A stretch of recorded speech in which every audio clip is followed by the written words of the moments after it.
Good day to you all. நாம் ஒரு மொழியை கற்க வேண்டுமாயின் நம்மிடம் இருக்க வேண்டிய அத்தியாவசியமான பண்பு இடைவிடாத பயிற்சி, a constant practice. அந்த வகையில் நாம் தினமும் 10 வாக்கியங்கள் தமிழிலும் அவற்றை எவ்வாறு ஆங்கிலத்தில் பேசிடலாம் என்பது பற்றியும் பார்க்க போன்றோம். நீங்கள் செய்ய வேண்டியது என்ன?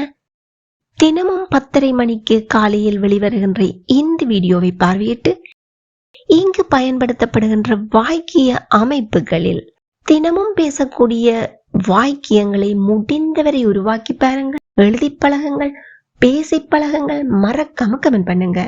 One day you can be fluent in speaking English. If you have any doubts, please do comment. I will help you. Now, let's move on to the video. சகோதரர்கள் டிவி ரிமோட்டிற்காக சண்டையிட்டார்கள். இவ்வாறாக சகோதரர்களுக்கிடையே ஆயினும் சரி, குடும்ப உறுப்பினர்களுக்கு இடையிலாயினும் சரி, கணவன் மனைவிக்கு இடையிலாயினும் சரி, ஒன்றாக வேலை செய்பவர்களுக்கு இடையிலாயினும் சரி ஏற்படுகின்ற சிறிய தகராறுகள், சின்ன சின்ன சண்டைகளை நாம் பேச்சு வழக்கில் ஆங்கிலத்தில் எப்படி சொல்லலாம்? SPAT, spat, spat, again, spat, once again, spat. பாருங்கள், உதாரண வாக்கியங்களை பார்ப்போம். சகோதரர்கள் டிவி ரிமோட்டிற்காக சண்டையிட்டார்கள். இவ்வாறு டிவி ரிமோட்டுக்காக சரி, ஏதாவது சின்ன சின்ன விடயங்களுக்காக வீடுகளில் ஏற்படுகின்ற சண்டைகளை நாம் ஸ்பெட் என்று குறிப்பிடலாம். The siblings, சகோதரர்கள், had a little spat. எதற்காக? Over the TV remote. The siblings had a little spat over the TV remote. இங்க நீங்கள் லிட்டில் சொல்லாட்டி கூட அது சின்ன சண்டை தான். Again, the siblings had a little spat over the TV remote. அவர்கள் அடிக்கடி சண்டையிடுவார்கள், ஆனால் விரைவில் சமாதானமாகி விடுவார்கள். They often have spats, but they make up quickly. இங்கு make up என்பது அவர்கள் சமாதானமாகி விடுவார்கள் என்பதை குறிக்கிறது. They often have spats, but they make up quickly. எங்களோட சேர்ந்து சொல்லி பாருங்க. They often have spats, but they make up quickly. ஒவ்வொரு உறவிலும் சின்ன சின்ன சண்டைகள் நடக்கும். Spats happen in every relationship. Spats happen in every relationship. எல்லாரும் ஒரு வாய் விட்டு சத்தமா சொல்லி பாருங்க. Very good. Spats happen in every relationship. கவலைப்படாதீங்க, அது பணி இடத்தில் உள்ள தோழர்களுக்கு இடையிலான சின்ன சண்டை தான். ஆபீஸ் இடத்துல பாக்குறீங்க, சண்டை பிடிச்சு சத்தமா கேக்குது. அப்ப யாராவது அதை பார்த்து பயந்தா இல்ல ஏதாவது யோசிச்சா அதுக்கு நாங்க என்ன சொல்றோம்? கவலைப்படாதீங்க, அது ஒரு சின்ன சண்டை தான், கொஞ்ச நேரத்திலேயே எல்லாரும் செட்டில் ஆயிடுவாங்க. Don't worry. Don't worry. It was just a spat between co-workers. Don't worry. It was just a spat between co-workers. இந்த சண்டை சில நேரத்துல பாக்குறதுக்கு பெருசு போல கூட தோன்றலாம், ஆனால் அடுத்த நிமிஷமே, அடுத்த கணமே அல்லது கொஞ்ச நேரத்துக்கு அப்பால மீண்டும் அவர்கள் இணைந்து விடுவார்கள். அப்படிப்பட்ட சண்டையை தான் நான் பேச்சு வழக்கில் ஸ்பேட் என்று கூறுகின்றோம். பிள்ளைகள் விளையாடும் போது அடிக்கடி சண்டையிடுவார்கள். Please comment your answer.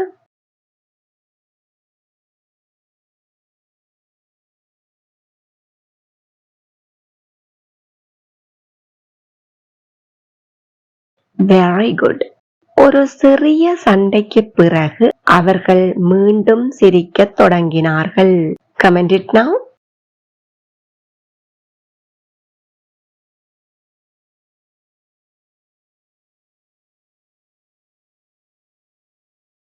Superb.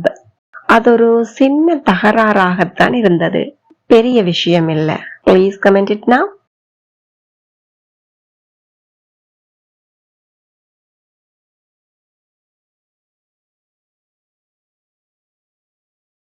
Splendid. You got it. அவர் விருந்தின் போது கொஞ்சம் உடல் நலமற்றவராக தெரிந்தார். இவ்வாறாக சிறிது உடல் நலமற்றிருத்தல் என்பதை நாம் ஆங்கிலத்தில் எப்படி சொல்லலாம்? A bit of color. A bit of color. Again, a bit of color. இதனுடைய வாக்கிய அமைப்பு பொதுவாக subject plus be form verb plus a bit of color என்றவாறு அமையும். வாருங்கள் உதாரண வாக்கியத்தை பார்ப்போம். அவர் விருந்தின் போது கொஞ்சம் உடல் நலமற்றவராக தெரிந்தார். இங்கு தெரிந்தார் என்னும் போது நாங்கள் seemed என்பது பயன்படுத்த முடியும். seemed. He seemed a bit of color at the party. He seemed a bit of color at the party. மறுமுறை சொல்லி பார்ப்போமா? He seemed a bit of color at the party. அவள் அதிகம் சாப்பிடல. அவளுக்கு உடல்நிலை சரியில்லாமல் இருந்திருக்கலாம். உடல்நிலை சரியில்லாமல் இருந்திருக்கலாம். பாருங்கள் சொல்லி பார்ப்போம். அவள் அதிகம் சாப்பிடல கடந்த காலத்துல குறிக்கிறோம். She didn't eat much. அவளுக்கு உடல்நிலை சரியில்லாமல் இருந்திருக்கலாம். Maybe she was a bit off color. She என்பது subject, be form verb தான் was, அதுக்கு பிறகு a bit off color. She didn't eat much. Maybe she was a bit off color. She didn't eat much. Maybe she was a bit off color. எல்லாரும் ஒரு சத்தமா வாய் விட்டு சொல்லி பாருங்க.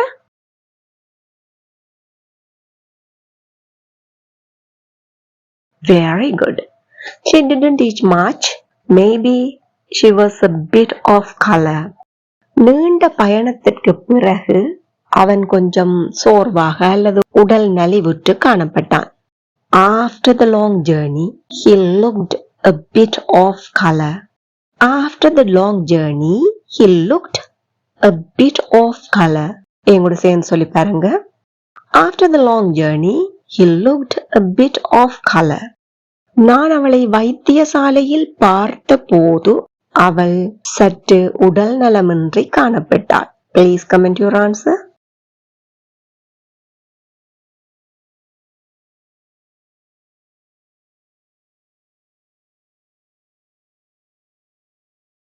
Great. உங்களுக்கு உடல்நிலை சரியில்லாதது போல் இருந்தால் நீங்கள் ஓய்வெடுக்கணும். Please comment it now.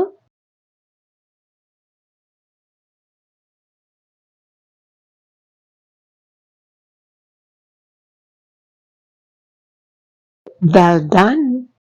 குழந்தை சற்று சோர்வாக இருந்தது, அதனால் சாப்பிடுவதற்கு மறுத்தது. Try to comment it now.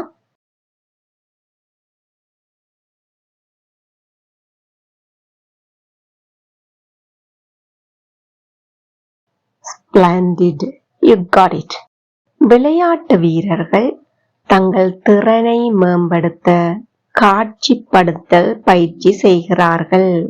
அதாவது காட்சிப்படுத்தல் என்பதை நாம் விஷுவலைசேஷன் அப்படின்னு சொல்லுவோம். பொதுவாகவே நம்மளுக்கு ஒரு வெற்றி தேவை அல்லது நாம் ஒரு இலக்கை அடைய வேண்டுமாயின் அவற்றை ஏற்கனவே பெற்றுவிட்டது போல காட்சிப்படுத்தல் செய்து பார்ப்பது எங்களை சுற்றி ஒரு பாசிட்டிவ் வைப்ரேஷனை உருவாக்கி கொள்வதற்கும் அந்த படிமுறையில் எங்களை தவறாது வைத்துக் கொள்வதற்கும் உதவும். அப்போ இவ்வாறாக இந்த காட்சிப்படுத்தல் என்பதை அல்லது காட்சிப்படுத்தல் பயிற்சி என்பதை நாம் ஆங்கிலத்தில் எவ்வாறு சொல்ல முடியும்? விஷுவலைசேஷன். விஷுவலைசேஷன் அப்படின்னு சொல்லுவோம். இதனுடைய வினை வடிவம் விஷுவலைஸ், விஷுவலைஸ் என்றவாறு அமையும். இப்போது உதாரண வாக்கியங்களை பார்ப்பதன் மூலம் உங்களுக்கு மேலதிக விளக்கம் கிடைத்துவிடும். விளையாட்டு வீரர்கள் தங்கள் திறனை மேம்படுத்த காட்சிப்படுத்தல் பயிற்சி செய்கிறார்கள்.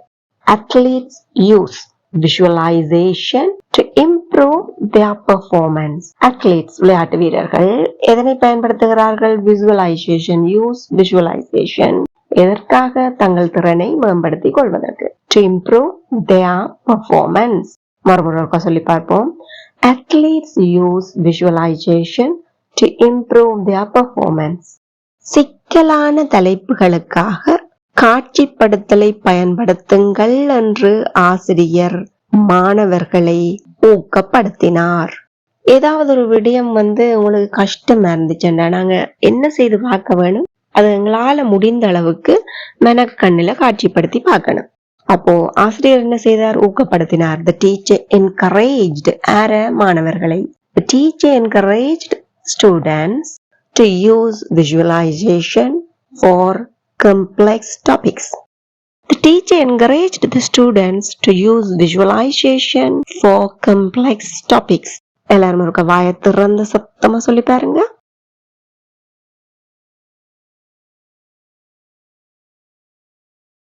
Wonderful. The teacher encouraged students to use visualization for complex topics. நேர்காணலுக்கு முன் பதில்களை மெனக்கண் முன் காட்சிப்படுத்த ஒரு சில நிமிடங்களை செலவழித்தேன். உங்களுக்கு தெரியும், ஒரு இன்டர்வியூ ஒன்றுக்கு போயிருக்கிறீங்க. அப்ப என்ன செய்யறது பெட்டர், இப்படி எல்லாம் கேள்வி கேட்டால் இந்த மாதிரி நான் பதில் சொல்லலாம் என்று சொல்லி அவற்றை நம்முடைய மெனக்கண் முன் கொண்டு வந்து பயிற்சி செய்வது நல்ல. அப்போ அதற்காக நான் என்ன செய்தேன், ஒரு சில நிமிடங்களை செலவழித்தேன். Before my interview, நேர்காணலுக்கு முன், I spent a few minutes, ஒரு சில நிமிடங்களை செலவழித்தேன். எதற்கு? Visualizing my answers. Before my interview, I spent a few minutes visualizing my answers. இங்கு visualizing என்பது வினைச்சொல்லாக வரவில்லை, ஜெரண்டாக பயன்படுத்தியுள்ளோம், தொழிற்பெயராக. Before my interview, I spent a few minutes visualizing my answers. Again, before my interview, I spent a few minutes visualizing my answers. காட்சிப்படுத்தி பார்க்க முயற்சி செய். அது நீங்களே படிகளை, அதாவது படிமுறைகளை தெளிவாக பார்க்க உதவும். Please comment your answer.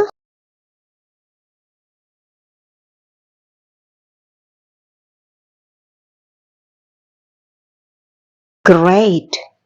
அவனுடைய கதை சொல்லும் பாங்கு மிகவும் நன்றாக இருந்தது. அதனால் என்னால் ஒவ்வொரு காட்சிகளையும் காட்சிப்படுத்தி பார்க்க முடிந்தது. Please comment your answer.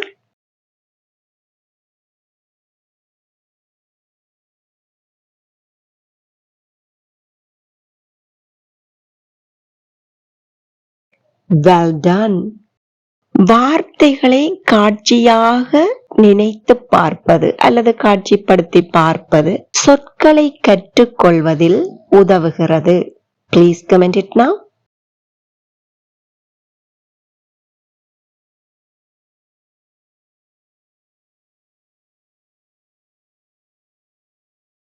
Amazing.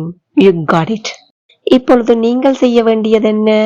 Spat என்னும் சொல்லையோ a bit of color என்பதையோ visualization என்பதையோ பயன்படுத்தி நடைமுறை வாழ்க்கையில் பேசிடக்கூடிய ஆங்கில வாக்கியங்களை சிந்தித்து பாருங்கள், எழுதி பாருங்கள், பேசி பழகுங்கள், மறக்காம கமெண்ட் பண்ணுங்க.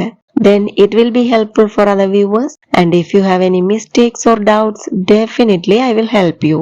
இந்த வீடியோ உங்களுக்கு ரொம்பவே பயனுள்ளதாக இருந்திருக்கும் என நம்புகிறேன். மறக்காம ஒரு லைக் பண்ணிட்டு முடிந்தவரை அனைவருடனும் ஷேர் பண்ணிக்கொள்ளுங்க.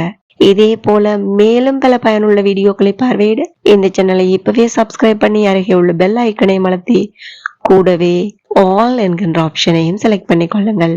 Thank you for watching.